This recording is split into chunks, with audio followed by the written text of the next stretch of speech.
Hola, buenas tardes.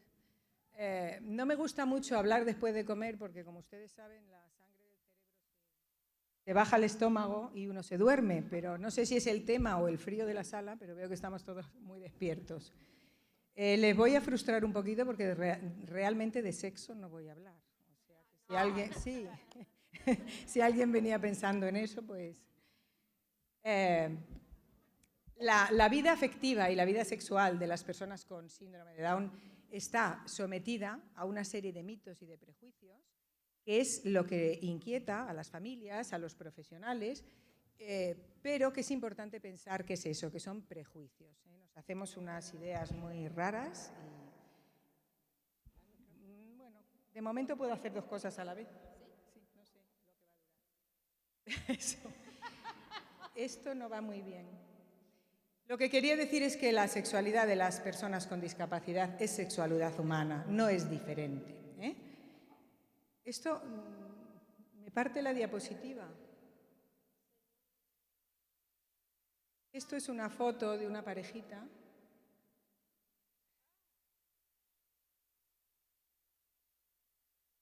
Claro, pero no puede ser.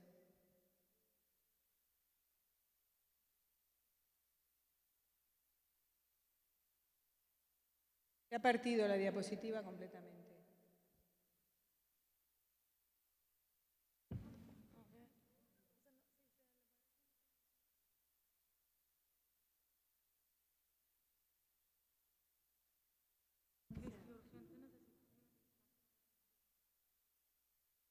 Bueno, en todo caso les voy contando. Les decía que la sexualidad de las personas con síndrome de Down está mediatizada, está sometida, está por una serie de mitos y de prejuicios que no son más que eso, mitos y prejuicios. El primer prejuicio sería que hablar de sexualidad incita a la práctica sexual. Esto es bastante razonable, no deja de ser un prejuicio, pero si a un niño sin discapacidad en la escuela le enseñan las relaciones sexuales a los 7 u 8 años, como todavía falta mucho tiempo para que pueda practicar, pues no hay ningún problema. Pero si se explica a una persona de 25 con síndrome de Down cómo se practica la sexualidad, corre el riesgo, a nivel de prejuicio, de que pensemos que le estamos incitando a ello. Por lo tanto, cuesta mucho hablar de sexualidad. Otro prejuicio sería el pensar que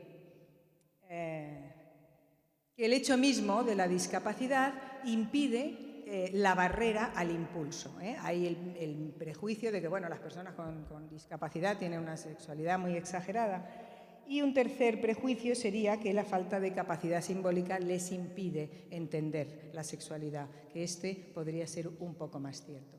Y después hay una serie de mitos que surgen de la necesidad del hombre de dar respuesta a las incógnitas, como el origen de la vida, la enfermedad, la muerte. Y dentro de estos mitos, que pasaré muy rápido y que perviven mucho, incluso algunos son contradictorios, está que la persona con síndrome de Down son eternos niños. Claro, los niños no practican sexo, por lo tanto los niños no tienen sexualidad. La mayoría de los individuos con discapacidad llegan a ser adultos, pero les hablaré de ello porque llegan a ser adultos cronológicamente, socialmente, pero a nivel psicoafectivo hay bastantes problemas. Otro mito es que necesitan situaciones restringidas, que se inhiba la sexualidad para que no tengan una sexualidad desordenada. Es exactamente igual, un mito. Que no han de disponer de educación sexual porque desarrollan un carácter inadecuado, porque se les habla de cosas que no entienden bien. Este tema es bastante sangrante, de la esterilización, porque esterilizar a alguien sin su consentimiento nada más que sirve para la tranquilidad del que lo hace. Yo no sé cómo funciona aquí en México, pero en España no se puede esterilizar a una persona con discapacidad sin consentimiento del juez, porque se han hecho muchas esterilizaciones encubiertas. Otro mito, otro en la misma línea. ¿Qué nos pasa? Pues que cuando hablamos de sexualidad es un tema muy complicado porque nos remite a nuestra propia sexualidad. Y cada uno tiene sus conflictos con la sexualidad. Les voy a contar una anécdota. Una vez un chavalillo con síndrome de Down de 11 años absolutamente infantil. Estaba en una escuela de integración con niños de su edad sin discapacidad y a la hora del patio había una monitora que debía tener 18 añitos y este chico estaba aislado, estaba solo, iba vestido con un chándal, se metió la mano por debajo del chándal y empezó a tocarse el pene. Debía estar aburrido, La monitora lo vio, se asustó muchísimo y montó un escándalo tremendo. Dijo que este niño se había masturbado delante de los demás, había tenido una eyaculación y que había que echarlo del colegio. Los padres vinieron a verme muy angustiados, me decían que no podía ser, que su niño no hacía estas cosas. La escuela exigió hasta que hubiera un examen, que hubiese un examen médico. Este niño no estaba desarrollado sexualmente. A partir de ahí, pues le impidieron que se quedara a comer en la escuela, tenía que ir con pantalones tejanos muy apretados. Este niño acabó muy traumatizado con esta historia. Y probablemente ahí la que se asustó fue la educadora, que era muy jovencita y que vio pues lo que pudo imaginar ella. El objetivo de esta conferencia es tener herramientas para entender la sexualidad. ¿Qué es lo primero? Pues tenemos que cambiar la mirada que dirigimos a las personas con síndrome de Down. El síndrome de Down está inscrito en la cara. Yo no sé si ustedes se pueden poner en el lugar de una persona que en la cara lleva inscrito un síndrome. Las miradas son de todo tipo y casi siempre encierran un juicio, más bien, bueno, y un prejuicio también. Y hay que ir acostumbrándose a que con esta cara nos vamos a ir integrando en una sociedad que nos mira de una manera que no es la adecuada. Si vemos esta foto es absolutamente normal. Las personas que están ahí pueden tener síndrome de Down o no tenerlo. Una persona con síndrome de Down, para estar integrada y para tener una vida sana y normal, lo que necesita son referentes de normalidad. ¿Qué ocurre? Que muchas veces por la discapacidad justificamos conductas que no son normales. Bueno, como es así, El otro día expliqué, y me repito, porque como hay muchas más personas no han oído este ejemplo, que creo que es interesante. Un día me vino a ver un chico, estaba con su madre, había problemas en el taller y empezamos a hablar, que si le gustaba una chica, no sé qué, y él se puso nervioso y empezó a tocarse los genitales. Yo le miré, la madre no decía nada, y en un momento determinado le dije, ¿qué te estás tocando? Y la madre me dijo, bueno, es que está nervioso, y cuando está nervioso, pues echa mano a los genitales. Estaba justificando una conducta completamente anormal. ¿Por qué? Porque tenía síndrome de Down, y como tiene síndrome de Down, puede hacer cosas que no son normales. Esto hay que evitarlo completamente. He puesto aquí otras fotos de situaciones completamente normales. Los referentes de normalidad, que los entendemos tanto, son muy difíciles de dar. Si los diéramos, otro gallo nos cantaría. Esta me la voy a saltar porque de sentimientos va a hablar Lupe. Una persona con discapacidad, si no es pensada como capaz, no va a poder desarrollar sus capacidades y no va a poder llegar a ser adulta. Y la sexualidad es una práctica adulta, no nos olvidemos de ello. Esto lo voy a pasar deprisa, pero me parece que es interesante. ¿Qué representación mental ha tenido a lo largo de la historia, ha tenido la humanidad, de lo que es la persona con síndrome de Down o con discapacidad en general? En el Imperio Romano se les consideraba un monstruo de la naturaleza y se les eliminaba, y además correspondía hacerlo a la familia. Del siglo IV al XVI eran hijos del pecado. A partir de 1600 se convierten en objeto de interés y atención. En el XIX se les considera enfermos peligrosos e incluso están en psiquiátricos con los enfermos mentales. Y en la primera parte del siglo XX pues se les considera los niños eternos a los que hay que proteger, y entonces se crean escuelas segregadas, todo especial. ¿En qué momento estamos? Pues en muchos casos no nos hemos separado de todas estas situaciones. Yo conozco padres o madres, ¿qué he hecho yo para que me pase esto? Me tomé una aspirina, hice algo, el castigo, el hijo del pecado. Es decir, que todavía no encontramos una explicación científica, que la hay, y se nos mezclan muchos fantasmas. Con todo esto, ¿qué ocurre? Pues que el concepto de discapacidad nos hace olvidar a la persona que hay detrás. He explicado estos días que la sobreprotección, desde mi punto de vista, es un factor que impide que la persona se constituya como sujeto. Se queda pegadito a la mamá, sometido a la mamá, no llega a ser adulto, y esto en el terreno sexual coloca a la persona en riesgo de ser abusado. Una persona que está sometida a otra, que le dicen lo que se tiene que poner, cómo se lo tiene que poner, lo que tiene que comer, lo que tiene que hacer cada día, si un día alguien le toca o le abusa, no va a saber decir que no. Si una persona no se enfrenta a situaciones difíciles, si no aprende a tolerar su frustración, si no aprende a decir que no, si no aprende a respetar su cuerpo y el de los demás, puede encontrarse con problemas en muchos terrenos, pero ahora estamos hablando en el terreno sexual. La sexualidad es una dimensión muy importante del desarrollo humano. Tenemos un cuerpo sexuado. Cuando una pareja está esperando un bebé, lo primero que queremos saber es el sexo. Ahora lo sabemos enseguida, con las ecografías, y después queremos saber a quién se parece. Esto es muy importante porque en el síndrome de Down,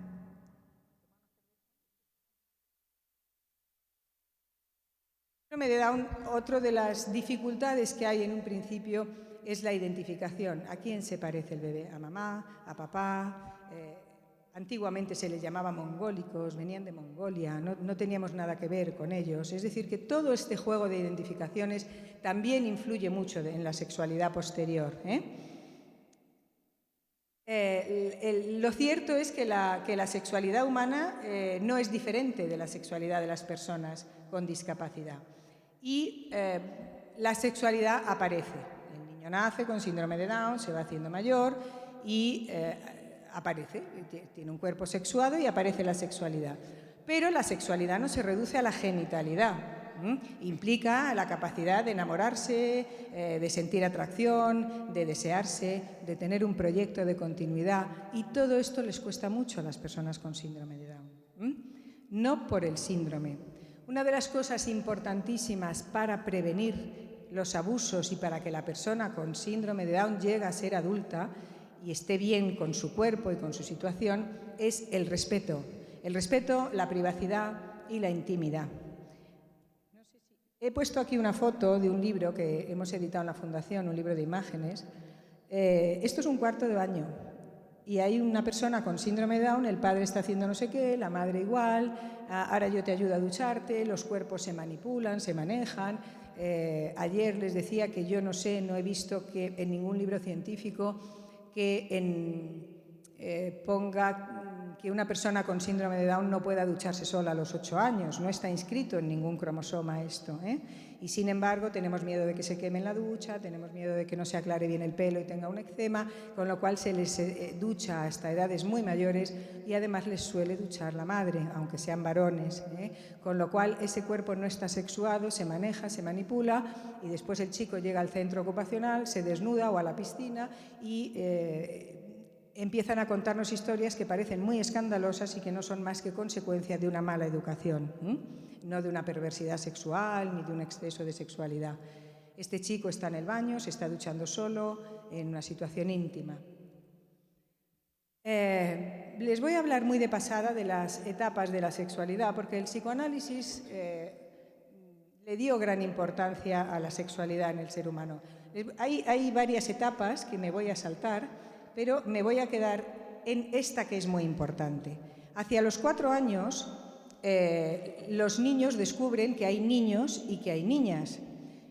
Hay un único órgano sexual, que es el masculino, y los niños tienen pene y las niñas no tienen pene. Si ustedes observan a niños de 4 años, se tocan el pene y no se están masturbando, y todo el mundo lo ve normal. Luego llegan a una etapa, hacia los 5 o 6, que se llama de latencia, que ya no tienen interés porque ya saben que los niños son niños y las niñas son niñas, y dejan de tocarse y se dedican a sus estudios y tal. Y la sexualidad en la pubertad es cuando empieza a definirse y a marcarse. La pubertad va unida. Ahora voy a ligar esto que les estoy diciendo con problemas que se nos plantean en el síndrome de Down. La pubertad va unida a los cambios del cuerpo, al desarrollo de los genitales y a la capacidad de procrear. Y implica un cambio hormonal y un cambio que no es solo corporal. Cambian intereses, cambian deseos, se ponen insoportables y estas cosas que todos conocemos de los adolescentes. La adolescencia ahora dura muchísimo y se caracteriza por una serie de cambios, biológicos, psicológicos y sociales. Es una época de crisis. Estos días yo hablaba de cómo vemos en la adolescencia, en adolescentes con síndrome de Down, patología mental, de descompensaciones psicóticas, de cosas que tienen que ver con la crisis de identidad. ¿Quién soy? ¿Cómo soy? ¿Soy mayor? ¿Soy pequeño? En la adolescencia también puede haber una crisis con el esquema corporal. Estos chicos con síndrome de Down que dicen yo no tengo síndrome de Down, tú sí, tú eres feo. Estas dificultades para asumir la propia identidad. Todo esto también está muy mezclado con la vida sexual. En el síndrome de Down la adolescencia puede tomar muchas formas diferentes. ¿Por qué? Porque han podido quedar anclados en etapas anteriores. Exactamente igual que les he puesto el ejemplo del niño del patio en la escuela, a mí a veces me hacen consultas por homosexualidad, por masturbación. Yo veo pacientes todos los días, tengo una casuística muy grande, prácticamente he debido ver 2.000, tengo 2.000 historias clínicas entre niños, adolescentes y adultos, y casos de homosexualidad, de que realmente a un chico le guste un chico, he visto muy pocos. Sin embargo, he visto muchos casos de indiferenciación sexual. ¿Por qué? Porque en su desarrollo psicoafectivo no han llegado a esta etapa que les hablaba de los 4 años. Es decir, hay un problema tremendo con la diferenciación de sexos. Los genitales femeninos son internos, no se ven, las personas con síndrome de Down les cuesta mucho simbolizar, con lo cual hay que explicarles muy bien y enseñarles muy bien para que ellos sepan. Hace poco en la fundación 2 chicas empezaron a vivir juntas en un piso. 2 chicas que están trabajando, que se ganan la vida, que han alquilado un piso, que salen los fines de semana con sus amigos, van a bailar y al empezar a vivir juntas empezaron a tocarse, a dormir juntas. Los padres se asustaron muchísimo. Yo las empecé a ver y les pregunté si eran lesbianas. ¿Nosotras lesbianas? No, ¿os gustan los chicos? Sí. Pero es que ahora somos pareja, estamos juntas y ella me va a dejar su semen y vamos a tener un hijo. Da risa, pero no da risa.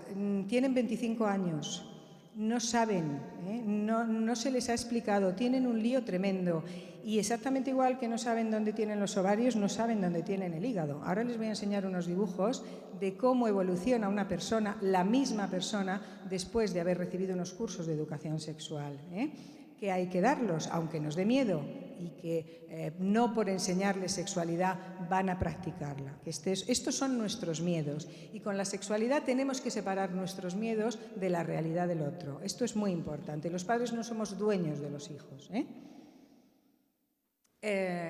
Otro tema es la masturbación. Muchas veces la masturbación es la única vía sexual que tienen las personas con síndrome de Down. Les explicaba lo de las fases porque yo he tenido consultas de niños de 8 y 10 años que se tocan en clase. Entonces la profesora se asusta y viene el mito de que los niños con síndrome de Down tienen una sexualidad exagerada porque se tocan en clase. Probablemente este niño que se toca esté en esa fase de los 4 años, aunque tenga 8 o 10, porque el desarrollo psicoafectivo es muy lento, porque tampoco se apoya, porque nos da miedo. Vamos a ver las 3 dimensiones de la sexualidad. La reproductora, que es la que más asusta a las familias, que nuestras hijas se queden embarazadas. Las personas con discapacidad moderada tienen dificultades para entender la capacidad de reproducirse y entonces están todas las teorías sexuales infantiles. Comí mucho y me quedé embarazada. Esto te lo puede decir una persona adulta con síndrome de Down. No sabe. Les cuento una anécdota. Una vez yo trabajaba con una chica que tenía novio y me decía que no estaba preparada para hacer el amor con el novio y yo le decía, pues no lo hagas. Y un día viene y me dice que se ha metido en el baño del taller con el novio de su amiga y que el novio de su amiga le había metido el pene en la vagina y que a ella no le había gustado. Entonces yo me quedo a cuadros y le digo, bueno, no haces el amor con tu novio y lo haces con el novio de tu amiga. Y me mira y me dice, es que eso no es hacer el amor. Y le digo, ¿y qué es hacer el amor? Y me dice, meterse en la cama desnudos como en las películas. Por lo tanto, desde aquel día, que pasó hace mucho tiempo, cada vez que a mí me habla de hacer el amor, yo digo, ¿y eso qué es? Y entiendo en qué nivel de desarrollo está la persona, porque ante la falta de información estamos en riesgo de abuso y de infelicidad. La dimensión del placer es de lo que no se habla nunca, en ninguna clase. Ustedes van a una escuela, están explicando a los niños la sexualidad y es completamente automático, ¿eh? El pene penetra, pero del placer no hablamos nunca porque nos da miedo.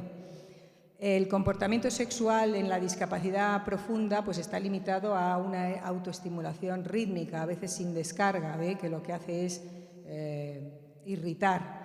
En las personas con discapacidad severa pues puede haber alguna gratificación con la masturbación. En la discapacidad moderada pues hay juegos psicosexuales, hay búsqueda de placer, pero no se busca el coito, ¿eh? Y muchas personas con síndrome de Down están aquí, no necesitan hacer el amor, tener un coito para tener una vida sexual agradable y satisfactoria. Y en las personas con discapacidad leve pues pueden acceder a formas de sexualidad orgásmica. Yo en personas con síndrome de Down he visto que tengan relaciones sexuales completas muy pocas y casi siempre eran chicas emparejadas con chicos que no tenían síndrome de Down, tenían otra discapacidad. Y la dimensión afectivo-relacional, pues aquí ocurre algo que supongo que les va a hablar Lupe de ello. Hay una dificultad de desarrollo de los temas afectivos. Quiero poner hincapié en el segundo punto, que no sé si tú estarás de acuerdo.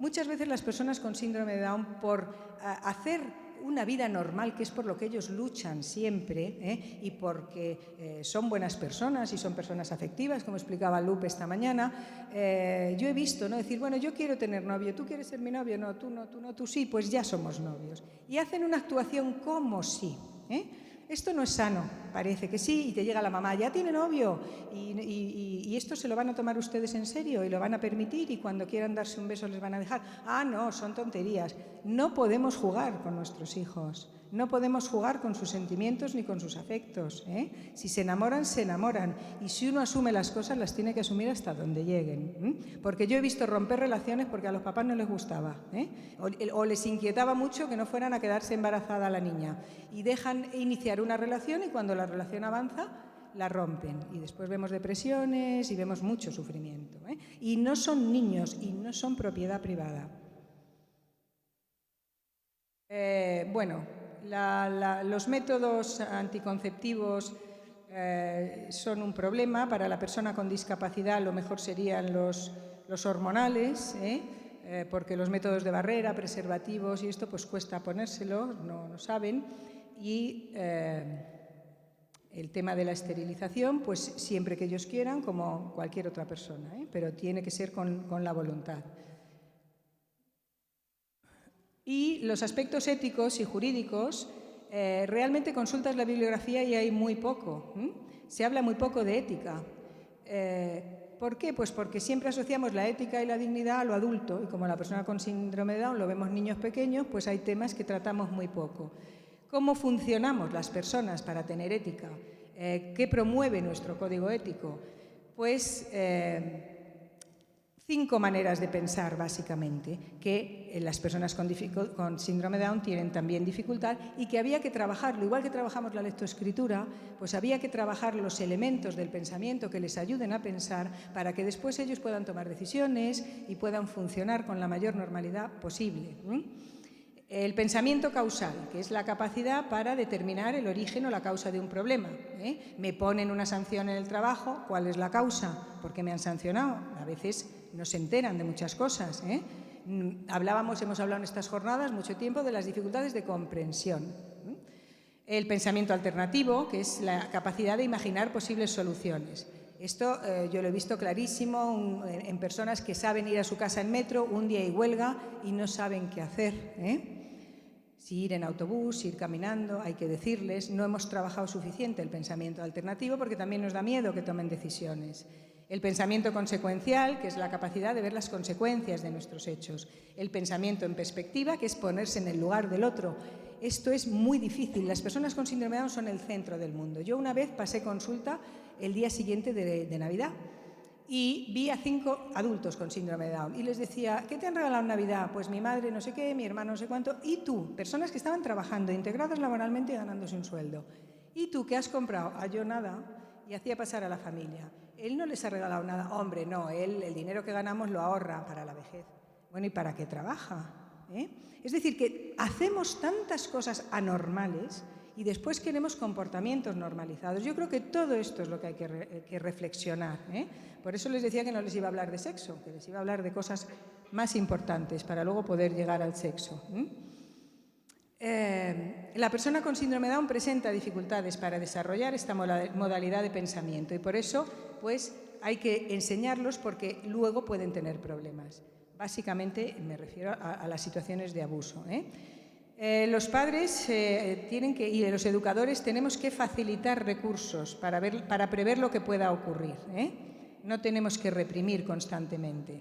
Sin embargo, habitualmente lo que hacemos es prohibir, limitar, angustiarnos. Ahora no vayas con esta chica que estáis llegando muy lejos, ahora no sales, ahora... Un poco lo que hacemos para tranquilizarnos nosotros, como les decía.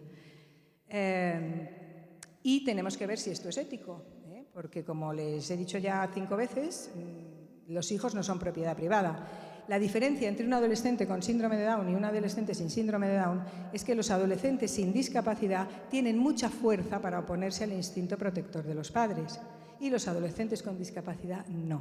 Y ahí se instalan en una posición de eterno niño, y los niños pues no tienen relaciones sexuales. Bueno, esto ya no lo digo más porque me cansaré de repetirlo, pero es que no lo hacemos. El abuso sexual, ya sabemos todo lo que es, tiene que ver con el sometimiento al otro y con que el otro me quiera. Yo voy a hacer lo que tú quieres para que no te enfades conmigo. Voy a pasar porque les quiero enseñar unos dibujos y me quedan 5 minutos. La falta de información es como la falta de cultura, no vale para nada y es muy, muy peligrosa. Hay que trabajar las habilidades personales para favorecer la autonomía, las habilidades de interacción social. Esos chicos con síndrome de Down que con 14 años saludan dando un beso y echándose encima de todo el mundo, no toca. Yo creo que como criterio hay que pensar siempre ¿qué haría si mi hijo no tuviera síndrome de Down? Los chicos de 14 años no se echan encima de las chicas. El otro día hablábamos en la comida de un chaval con síndrome de Down que pasaba una chica y le tocaba el trasero. Y te quedas cortada, no sabes qué hacer, si esto te lo hace un chico sin síndrome de Down, le das un tortazo. Y yo les explicaba que una vez una educadora de la fundación, un niño hizo esto, un chico como de 12 o 13 años, ella pasó, él le hizo así y ella le dio un tortazo que lo mandó a la otra punta de la habitación. Evidentemente esto no hay que hacerlo, lo puede hacer a lo mejor la mamá y no es correcto. No es políticamente correcto, pero no volvió a tocar a nadie. Las relaciones, sí. Si tú vas por la calle y alguien te mete mano, le das una torta. Si esa persona tiene síndrome de Down, no lo haces, con lo cual la persona lo sigue haciendo. Primero porque es una provocación y segundo porque no pasa nada. Yo saludo a partir de los 10 o 12 años siempre dando la mano. A veces dicen que soy muy seria, que soy muy rígida. Pienso que bueno, es importante el espacio, los límites, que ellos respeten su cuerpo, que respeten el de los demás para que aprendan a respetarse a ellos mismos. Bueno, ¿cómo ayudar a una persona con discapacidad para que se desenvuelva bien en el terreno sexual? Reconociendo que tiene sexualidad, teniendo en cuenta la edad cronológica, no tratarles como niños pequeños y fomentando una educación que les ayude a pasar adecuadamente por las distintas etapas evolutivas. Miren, hicimos un curso en la Fundación era un curso sobre educación sexual que se le puso un poco este título porque servía de reclamo, miren cómo está la sala hoy, pero lo que intentábamos ver, aparte de la sexualidad, es que se conociesen. Este dibujo lo realiza un joven con síndrome de Down que intenta dibujar una vagina, pero el dibujo es masculino, estaba bastante liadillo. Este es un dibujo de cómo él se imagina por dentro. Es un dibujo bastante bien estructurado, es una persona que tenía un buen nivel. Fíjense en estos dos dibujos. ¡Oh, qué horror! El primer dibujo lo hace la misma persona, dibuja a una mujer antes de hacer el curso. Fíjense la inhibición a nivel de genitales, a nivel sexual. El segundo dibujo lo hace después de un año de curso. Es la misma persona, con el mismo rendimiento intelectual. Fíjense qué estructura, cómo esta persona a un nivel de identidad corporal puede llegar a estructurarse. Esto es lo mismo. El primer dibujo, cómo está hecho. Este es el cuerpo humano, tal y como lo concebía. Fíjense el segundo dibujo. Claro, todo esto no tiene que ver simplemente con los aprendizajes objetivos, sino con la asunción de su propio cuerpo. Esto es lo mismo, una persona hace un dibujo, no puede hacerlo, y pensamos, hay un test que es el de la figura humana, que además es un test de inteligencia, tú pasas un test, te hacen la primera figura y dices CI de 40, para que vean ustedes lo que sirven los cocientes intelectuales. Se le explica, hay un curso, se conoce su propio cuerpo y hace este dibujo. Ya el CI parece que es de 60 o de 70, y es la misma persona en un año. Conclusiones. Bueno, pues las personas con síndrome de Down tienen, sienten y pueden practicar la sexualidad, son personas con dignidad que requieren apoyos y acompañamiento para realizarse como seres humanos y vivir de la manera más plena posible. Tenemos que atender a sus necesidades y deseos en todas las áreas, incluida la sexual, y el objetivo de todos es que lleguen a ser adultos y que estén realmente integrados en la sociedad y que puedan enamorarse, que puedan tener pareja y que después hagan lo que puedan, lo que quieran y lo que les pida el cuerpo. Y ya he acabado en 30 minutos. Muy bien, muchas gracias, Beatriz. Buenas tardes. Ay, esto está muy fuerte. Ay, ya me machuqué el dedo. ¿Qué? Ya. Bueno, yo voy a hablar sobre el amor, más que sobre la sexualidad en sí, es el aspecto relacional de las personas. Una de las cosas más importantes dentro de la sexualidad son las relaciones afectivas, y dentro de las relaciones afectivas está lo que es el amor romántico, y hoy vamos a ver precisamente eso. En la plática de la mañana les decía que los seres humanos somos seres emocionales con pensamiento y no seres pensantes con emociones. La emoción es una de las cosas más poderosas en la naturaleza humana y es la que dirige pues nuestras acciones, nuestras decisiones. Pero en las personas con síndrome de Down hay un estilo afectivo diferente. La pregunta es si ellos, en cuestión de amor, de esta emoción que es vital para todos, son similares a nosotros, a la población que se supone no tiene síndrome de Down, o tienen una forma diferente de aproximar el amor. Bueno, entonces comenzamos con una breve introducción de lo que es el amor. Bueno, amor es una de las emociones que es vital para las personas. Tanto darlo como recibirlo son aspectos fundamentales del desarrollo humano. Se tarda poquito. Okay. Las manifestaciones de amor impactan la forma en cómo nosotros nos vemos. Por ejemplo, y eso es para todas las personas, no importa si tienes o no tienes discapacidad. Si tienes un galán y ese galán te dice, ay, eres la más bonita, la más preciosa, me muero por ti, pues tu autoestima crece. Pero ¿qué pasa si el galán no te dice eso y luego de repente lo ves con otra persona? Ya, se acaba la autoestima.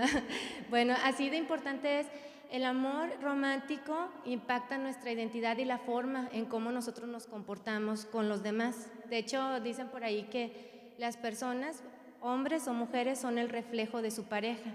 En este caso, pues si una persona con síndrome de Down se encuentra una mala pareja, alguien que no motiva su autoestima, no le dice cosas bonitas, probablemente pues esa persona va a tener una baja autoestima y va a tener problemas para relacionarse después. Entonces, el amor pues influye en nuestro estilo de vida, en el sentido que tenemos acerca de la vida y la identidad. De hecho, el buscar una pareja romántica pues es una necesidad que la mayoría tenemos, a menos que sean como Sheldon, que no tiene ganas de tener novia, y sí, el de Big Bang Theory, pero eso es muy raro.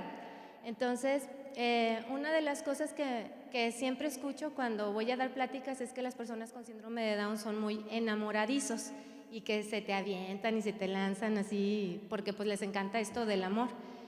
El problema es saber si esto es un estereotipo o es una realidad.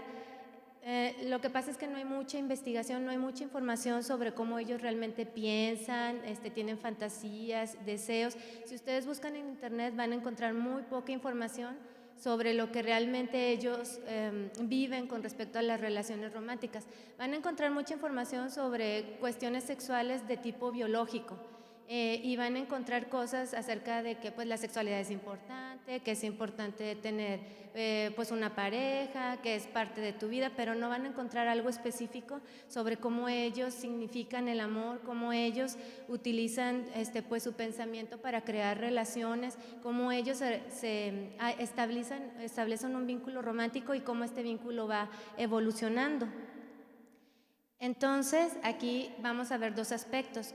Uno, que es la forma en cómo las personas que estamos ayudando a las personas con síndrome de Down o que servimos de soporte, vemos las relaciones sexuales y amorosas de esta población, y el segundo aspecto es cómo ellos realmente lo visualizan y lo viven, porque una cosa es lo que nosotros pensamos que ellos viven y otra cosa es lo que ellos realmente viven. Ahorita hablaban de los mitos y los prejuicios y pues las actitudes negativas y todo eso, y eso es muy importante porque la mayoría, bueno, de las políticas que se hace con respecto a cómo una persona con síndrome de Down debe interactuar en su entorno, a qué derechos tiene de establecer o no una relación de pareja, si tienen derecho al matrimonio o no, si tienen derecho a formar una familia o no, está basado en la forma en cómo nosotros pensamos.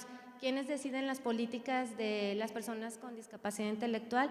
Pues maestros, padres, legisladores, y entonces por eso es importante saber qué pensamos acerca de, pues en este caso, de la sexualidad. Y hicimos un estudio donde vimos cómo las personas pensaban acerca del amor en las personas con discapacidad, y les preguntamos a maestros con y sin experiencia en educación especial.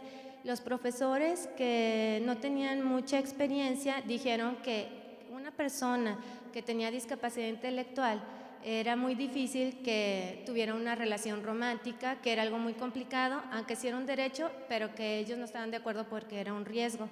Y las personas que tenían experiencia trabajando con esta población decían que pues es una necesidad, es un apoyo, que necesitan supervisión, pero que hay que tener cuidado con las relaciones que son impulsivas. Estos son los esquemas que nosotros tenemos en la cabeza con respecto a pues lo que es la relación de amor entre las personas con discapacidad.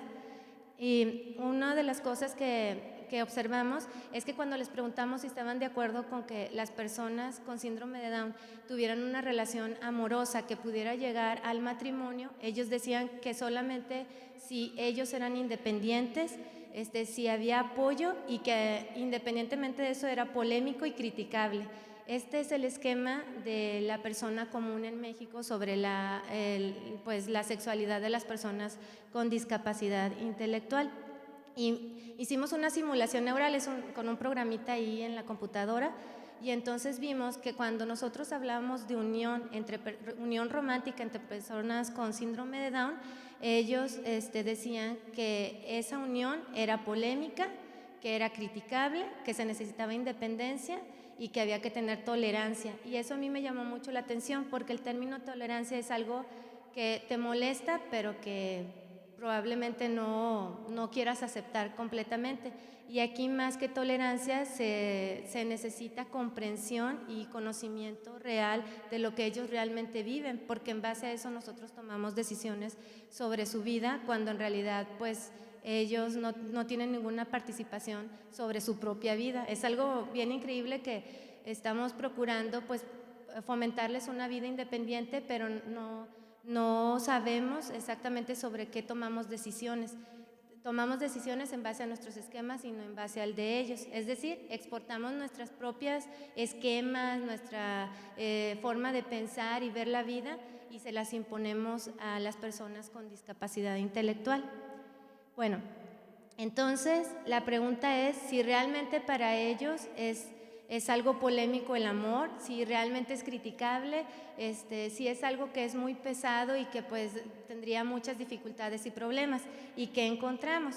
Bueno, esta fue una pregunta que le hicimos a varias personas con síndrome de Down, y me decía una de las niñas, bueno, una de las jovencitas con síndrome de Down, me dice: mira, Lupita, para mí el amor es chocolates y flores, tarjetas, cine y hotel. Entonces yo pues obviamente cuando me dijo eso me quedé sin palabras, y luego pregunté, dije, ay, a lo mejor yo estoy mal pensada. Dije, no, pues, ¿y para ti qué significa eso de hotel? ¿De dónde lo sacaste? Y me dice, no, Lupita, es que yo vi en la tele, en la novela, que a la muchacha le llevaban serenata y luego el muchacho se la llevaba al hotel, pero no sabía exactamente el significado.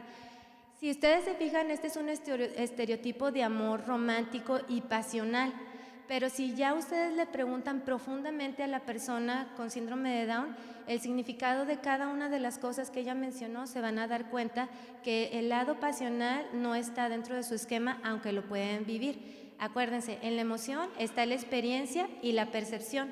Probablemente no tengan la percepción o digamos el esquema de lo que significa, aunque sí puedan experimentar pasión. Y esa es una cosa bien importante, porque a veces nosotros partimos de que porque no te lo dicen no lo pueden vivir. Son dos cosas completamente diferentes. Ahora, ¿cómo realmente ellos significan el amor? Para ellos el amor es felicidad. Si se fijan, una de las cosas que más les causaba felicidad son las relaciones románticas, y es uno de los temas favoritos. Me decía un amigo de Francia, me dice, pero Lupita, ¿a quién no le interesa saber sobre el amor? Y ¿a quién no le interesa tener pues una relación pasional? Dice, si ellos son personas y son seres humanos, pues también deben de tener la misma necesidad que el resto de la población. Y yo le decía, sí, pero a veces se nos olvida que todos tenemos un reloj biológico y que ese reloj biológico, tengas o no tengas discapacidad, sigue corriendo. Y bueno, como dicen por ahí, a todos nos llega nuestro sábado y a ellos también, igual que nosotros. Entonces, bueno, se ha hecho estudios muy poquitos sobre lo que son las relaciones románticas en las personas con discapacidad, y se ha centrado, por ejemplo, en las citas románticas, cómo ellos tejen toda una situación para poder tener una cita romántica. Y algo que descubrieron fue que las mujeres con discapacidad intelectual tienen menos posibilidades de conseguir una relación romántica que los hombres con discapacidad intelectual, y que además tienen menor éxito en la relación o en la cita romántica que los hombres. Esto tiene que ver con un estereotipo. Todavía dentro, bueno, acá afuera podemos a veces disfrazar estos sesgos que hay hacia la mujer, pero ya cuando son cuestiones de sexualidad afloran, y más en el área de discapacidad intelectual. Otra cosa que han explorado es el amor y el bienestar emocional, y eso me parece muy importante, porque muchas veces se nos olvida que el amor es parte vital del ser humano. De hecho, desde que nacemos hay diferentes tipos de amor, y nos estamos expuestos por ejemplo, al amor materno, al amor fraterno, sobre todo cuando te golpean los hermanos, pues el amor que te inculcan tus papás, los patrones que ellos te dan, en cierta forma, esos patrones de apego se manifiestan en la edad adulta. Y en las personas con síndrome de Down esto es muy marcado. Si tienen una relación de apego con la mamá muy, muy fuerte, de repente llegan a la edad adulta y pues quieren tener pues una relación de apego con la novia muy parecida a la de la mamá y no se quieren despegar. Entonces mucha gente me decía, ¿por qué las personas con síndrome de Down cuando se enamoran a muerte? Dice, si les haces algo, terminan, no sé, por ejemplo, si tienen un mes con la novia y luego terminan, se deprimen y se enferman y así. Y yo les decía que tenía que ver con el estilo de apego. Si ustedes recuerdan el contexto, hace algunos años, no sé, hace 10, 15 años, era muy difícil que una persona con síndrome de Down lograra independencia. Entonces no está en su esquema ser independiente, incluso a nivel afectivo. Y cuando tú te apegas a una persona y esa persona ya no está, ¿qué pasa? Se destruye tu esquema de vida. Entonces, bueno, nosotros podemos trabajar desde que son pequeños este tipo de patrones. Si les enseñamos a ser independientes emocionalmente, es probable que tengan menos problemas cuando tengan ya una pareja en la vida adulta. Han hecho estudios sobre cómo ellos perciben el amor, y uno de los modelos más importantes es aquel que dice que el amor se compone de intimidad, pasión y compromiso. La mayoría de las personas, cuando les ponen escalas para ver cómo ven el amor, lo ven de manera pasional. La pregunta es, ¿las personas con síndrome de Down son también pasionales, igual que el resto de la población? Y resulta que hicieron un estudio en donde valoraron la estructura del amor y descubrieron que las personas con síndrome de Down tienen un modelo pasional, pero romántico, como el que ahorita les presentaba, de que pues los chocolates y el cine y el hotel y todas esas cosas que uno hace cuando anda cortejando. Y sí, ya me adelanté. Entonces aquí nosotros quisimos hacer un estudio en donde viéramos estos 3 componentes, pero ver cómo los usan en la vida real. Cómo es que ellos usan este componente de pasión, de intimidad y compromiso. Por pasión entendemos el lado, no lo quiero decir, pero sí, cachondo, hot, prendido, encendido, rojo, como lo quieran llamar.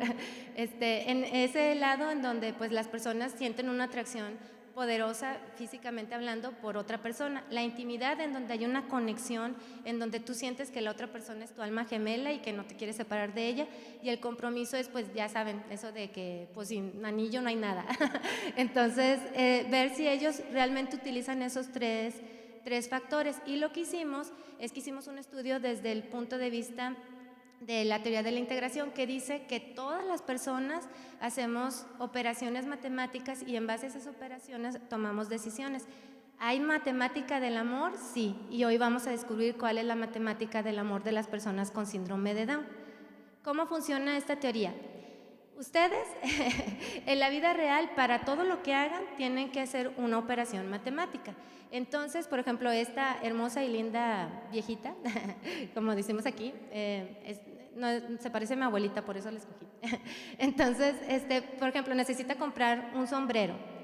¿Y qué hace? Pues dice, pues yo voy a ver si el sombrero me queda bien. Quiero ver si me queda como Angelina Jolie, el color del sombrero, el material del sombrero, y el precio, que es muy importante.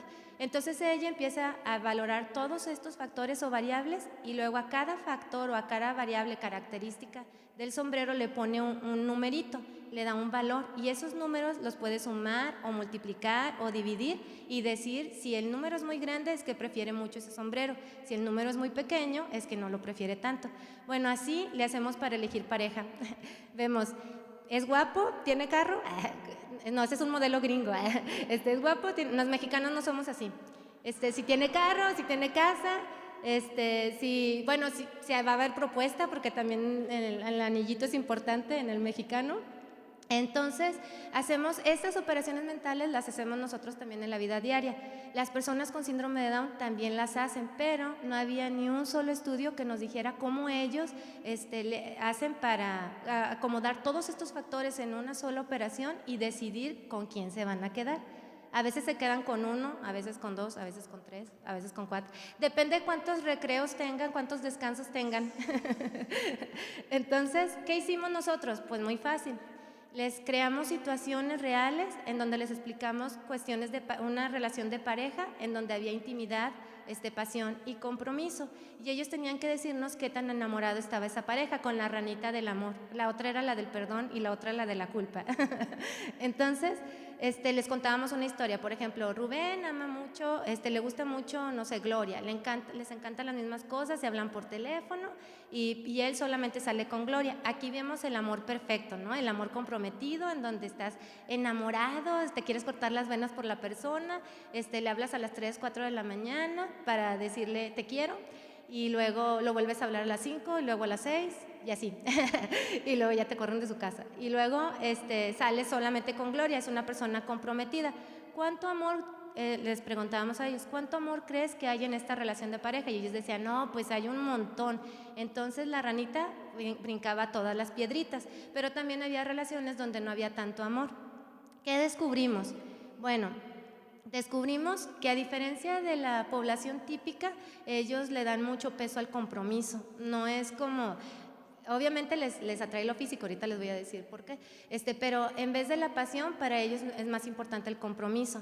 Y eso es contradictorio porque también les hicimos un estudio, unas preguntas sobre infidelidad y entonces yo le decía, oye, pues ser infiel a lo mejor es algo malo, ¿no? Y luego me dice, no, porque le das amor a todos. Y entonces yo, bueno, si lo ves así, pues bueno.